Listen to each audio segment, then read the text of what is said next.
আসসালামু আলাইকুম রহমতুল্লাহি ওয়া স্বাগতম ইলেকট্রিক আইডিয়া চ্যানেলে। আমি কাজী বাবলু আছি আপনাদের সাথে। আজকে একটি সিলিং ফ্যান মেরামত করব। তো এটা কি হয়েছে বা কীভাবে মেরামত করব আজকে A to Z সব কিছু দেখাবো।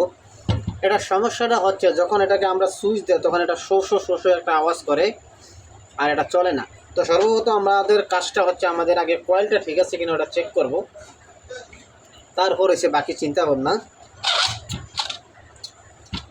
তো এখানে আমার 3টি তার আছে।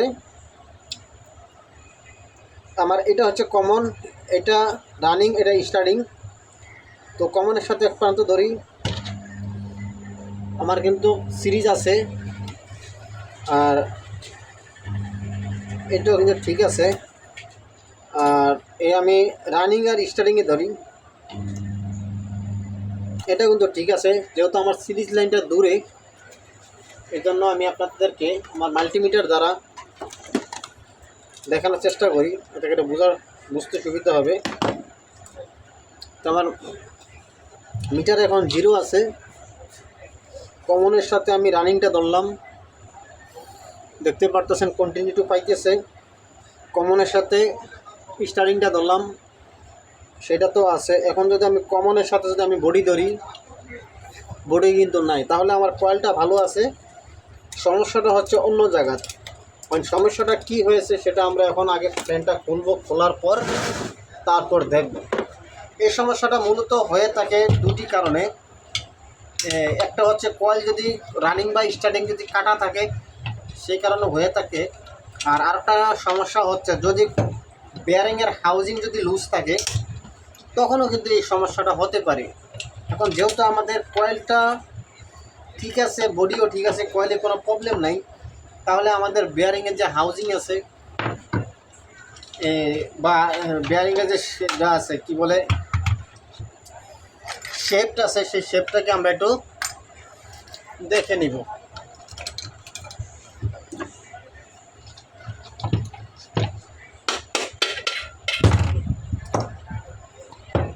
তো এই হচ্ছে আমাদের ফ্যান। আর আমি যেটা ভাবছিলাম ঠিক সেটাই হয়েছে। সেটা হলো গিয়ে আমার এই যে বেয়ারিংটা আছে, এই বেয়ারিংয়ের যে জায়গাটা আছে, জায়গাটা কিন্তু ক্ষয় হয়ে গেছে। ক্ষয় হয়ে যাওয়ার কারণে এখানে কিন্তু লুজ মারতেছে। আমি একটা বেয়ারিং দিয়ে দেখানোর চেষ্টা করতেছি। এই দেখেন, এটা কিন্তু ওই যে লুজ, এই যে লুজ, এটা অটোমেটিক কিন্তু চলে আসে। যেহেতু আমার এটা অটোমেটিক আসার কোনো কথা না, এটা টাইট হওয়ার কথা। তো আমি এটাকে দুটি অপশন আছে। একটি অপশন হচ্ছে এখানে আমি পাঞ্চ করে দিব। যদি পাঞ্চ করে দিই, পাঞ্চ করে দিলে কিন্তু আমার এই বেয়ারিংটা কিন্তু জাম হয়ে যাবে, এত করে আর সমস্যা হবে না। আর একটা উপায় আছে, যখন আমি এটাকে যদি বাড়ি দিলে কিন্তু এই জায়গাটা একটু বড় হবে। এক্ষেত্রে আমার বেয়ারিংটা কিন্তু সুন্দরভাবে এখানে জাম হয়ে আটকে যাবে। তো আমি পিছের কাভারটা একটু খুলে নিই, কারণ হয়তো কাভারটা যদি ভেঙে যায় তাহলে সৌন্দর্যটা নষ্ট হয়ে যাবে।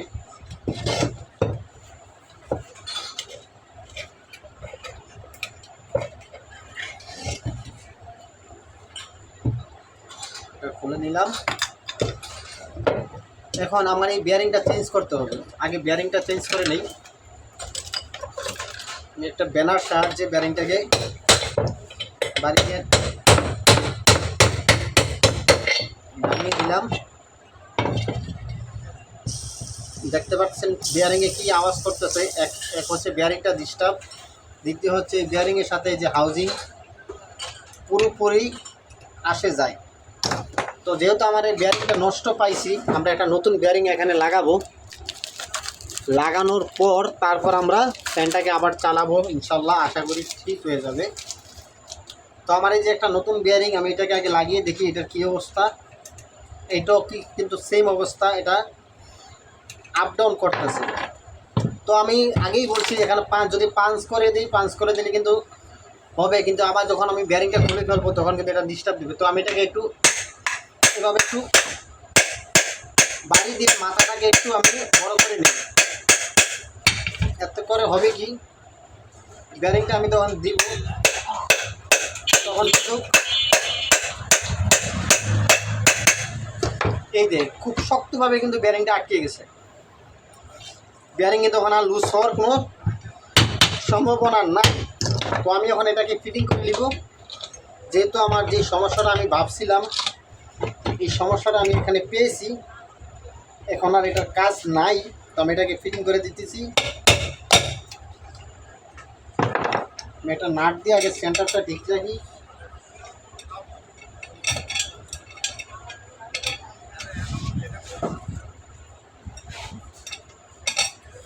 আসলে অনেক সময় দেখা গেছে যে আমাদের এই সমস্যাটা বললাম যে দুটি কারণে, যখন রানিং বা স্টার্টিংয়ে আমাদের কোনো একটি কয়েল মিস করে, তখন কিন্তু যখন আমরা সুইচ দিই, সুইচ দিলে কিন্তু ফ্যানের শো একটা শব্দ হয়, ফ্যান কিন্তু ঘুরে না। আর আরেকটা কারণ হচ্ছে যেটা আমরা এখন খুঁজে পেলাম, এই যে আপনার উপর বা নিচের যে কোনো একটি বিয়ারিং যদি আপনার বিয়ারিংয়ের হাউজিং যদি নষ্ট হয়ে যায়, সেই ক্ষেত্রে যখন আমার কয়েলে ম্যাগনেট সৃষ্টি করার পরে আমার যে আর্মেচারটা আছে রোটরটা কিন্তু আমার কয়েল বডির সাথে লেগে যায়। এই লেগে যাওয়ার কারণে ফ্যান কিন্তু ঘুরে না, শোষ একটা আওয়াজ করে আর ফ্যান জ্যাম হয়ে যায়।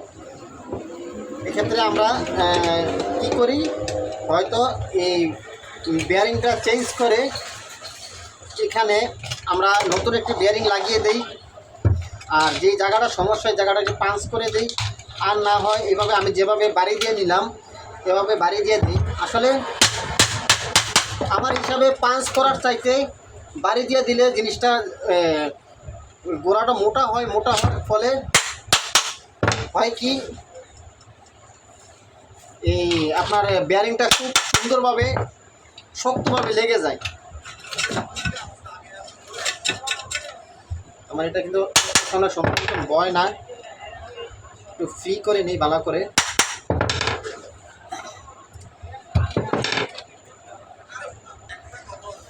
তো আমার এটা আমি ফ্রি করে নিয়েছি। এখন আমার কাজটা হচ্ছে, আমার যে ক্যাপাসিটরের লাইনটা আমি কানেকশন করব। কানেকশন করার পর আমি এটাকে চালাবো, চালিয়ে দেখবো আসলে ঠিক হয়েছে কিনা।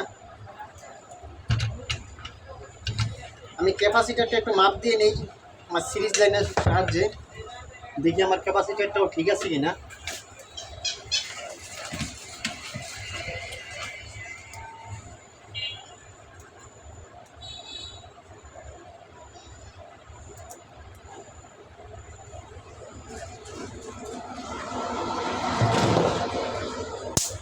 ক্যাপাসিটর ঠিক আছে, আলহামদুলিল্লাহ ক্যাপাসিটর ঠিক আছে। এখন আমার কাজটা হচ্ছে, এই যে আমি ফ্লেক্সিবল তার নিয়ে নিলাম, এটা দিয়ে এখন আমি ফ্যানের যে তারটা আছে সেই তারটা, আর তারটা লাগানোর আগে মূল যে কথাটা আপনাদেরকে আমার বলা জরুরি, সেইটা হচ্ছে আমার এই দেখেন ফ্যানের এই যে ডান্ডাটা, এই গোড়াটা কিন্তু লড়তেছে। আপনার এই গোড়াটা কিন্তু আপনার লড়তেছে। যদি এরকম ফ্যানে যদি গোড়াটা যদি আপনার লড়ে, এই ক্ষেত্রে কিন্তু কোনো না কোনো এক সময় এই যে আমার এই নাটটা নষ্ট হয়ে যাওয়ার সম্ভাবনা কিন্তু খুব বেশি থাকে। তো আমি নাটটাকে আপনাকে বাস্তবভাবে খুলে নেওয়ার একটা চেষ্টা করি, আসলে নাটটা কতটুকু ভালো আছে।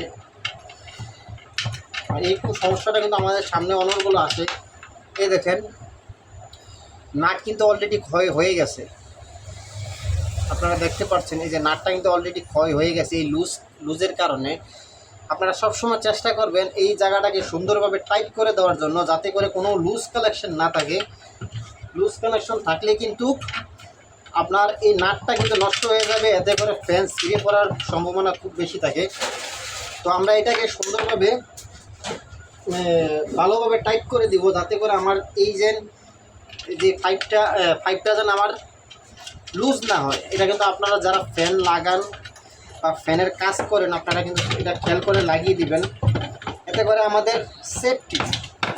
কারণ কখন কার উপর এই নাটটা ছিঁড়ে পড়বে বডিটা কেউ কিন্তু বলতে পারবো না। তাই সবসময় চেষ্টা করবো আমরা এটাকে টাইট করে লাগিয়ে দেওয়ার জন্য। দেখুন আমি টাইট দিয়ে দিছি, এখন আর কোনো লড়ে না। কারণ এখন আর নাটটা কেটে যাওয়ার মতো কোনো সম্ভাবনা নাই। হয়তো এই জিনিসটা বলতে গিয়ে বা দেখাইতে গিয়ে আমার ভিডিওটা একটু লং হয়ে যাবে, তার তো কিছু করার নাই। যেটা ভালো সেটা আমি ভালোই বলতে হবে, আর যেটা আমার পক্ষে ভালো মনে হবে না সেটাকে আমি ভালো বলবো না। আমি মনে করতেছি যে এই জিনিসটা আপনাদেরকে দেখানো আমার খুব জরুরি, তাই আমি আপনাদেরকে দেখালাম। তো আমি এখন ফ্যানের লাইনটাকে কানেকশন করে দিব, করে দিয়ে তারপর আমি ফ্যানটাকে চালিয়ে আপনাদেরকে দেখাবো। আজ কথা বলতে একটু সমস্যা হচ্ছে, কারণ শরীরটা একটু অসুস্থ, সেই বিধায় কথাটা আমার ক্লিয়ার আসতেছে না, কথাটা থেমে থেমে আমার কথা বলা লাগতেছে। তো আমি কমনের সাথে কালাটাকে কানেকশন দিয়ে দিলাম, এখানে টেপ মেরে দিব।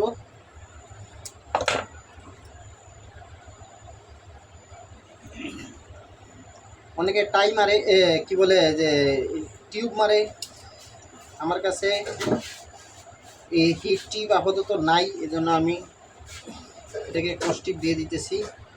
আর এই যে আমার চিহ্ন করা, এটা হচ্ছে আমার রানিং তার, রানিং কয়েলের সাথে আমি ফেসটাকে দিয়ে দিলাম। এখানে আমি একটু টিউব লাগিয়ে দিব, আমার যে ইনসুলেশন টিউব, এই ইনসুলেশন টিউবটা দিয়ে দিব, যাতে করে আমার ক্যাপাসিটারের এক তারের সাথে অপর তার যেন শর্ট না হয় বা দেখতে একটা সুন্দর ব্যাপার সেবার আছে।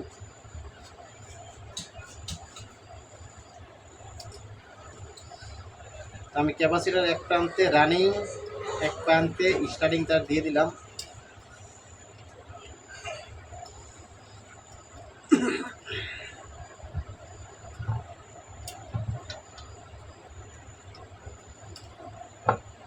ক্যাপাসিটারটা জায়গা মতন বসিয়ে দিই।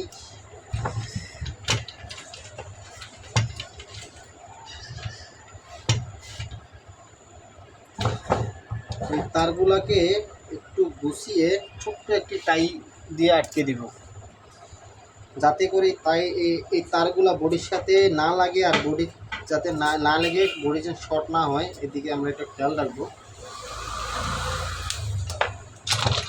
তো বাটিটাও লাগিয়ে দিই। আলহামদুলিল্লাহ, আশা করি এখন ঠিক মতন চলবে। তো এখন আমার কাজ হচ্ছে আমি এটাকে লাইন দিয়ে চেক করব। আগে সিরিজ দিয়ে একটু হালকা একটু বাড়ি দিয়ে নিই, যাতে করে দেখি ঠিক আছে কি না, তারপর ফাইনাল চালাবো। হ্যাঁ ঠিক আছে, আলহামদুলিল্লাহ ঠিক আছে। এখন হচ্ছে আমার কাজ এটাকে ফাইনাল ভাবে একটু ঘুরিয়ে দেখানো।